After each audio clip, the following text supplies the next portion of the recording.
Dr. Maddie and I'm with Elevated Physical Therapy in Old Town Pasadena.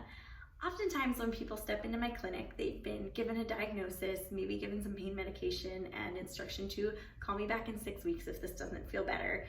And beyond that, they're not really sure what's going on or what they should actually do about it. So I'm gonna start the series off today by talking about spinal stenosis. Before we get into it, it's important to understand the structure of your spine a little bit better. So our spine is composed of vertebrae that stack on top of each other with discs in between to space them, give some cushion, all that. In the middle of your spine, you have a canal. They form a canal, all the vertebrae stacked on top of each other. And then coming out in between the vertebrae are tunnels for your nerves to exit and go innervate your muscles and allow you to move and feel and go about your day. So with spinal stenosis, there is less space for the nerves to move throughout the spine or through those tunnels. So if you've ever whacked your funny bone before, you have inadvertently caused less space for your nerve to exist in that space. And that's pretty much what's happening with spinal stenosis, just not to that jarring degree usually.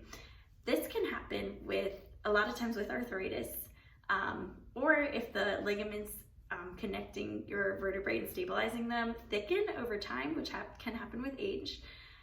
It can happen with having prolonged poor posture, prolonged poor lifting mechanics, anything that's going to make your spine and those vertebrae not stack the way they're supposed to, with the amount of space for your spinal canal to, or your spinal cord to run through, or the nerves to exit. So what can you do about that? Well, it's so important to get to the root cause of what is causing your pain and causing that dysfunction.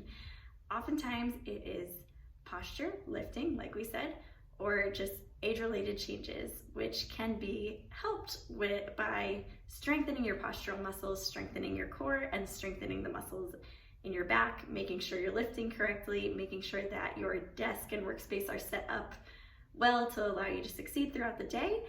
I will say it is probably impossible to have perfect posture throughout the day. I think if we did that, we would have a lot of other different aches and pains. The most important thing is to make sure you're up and moving throughout the day. So if you have any questions, any more questions about this, please feel free to slide into my DMs, and I'll talk to you soon. Bye.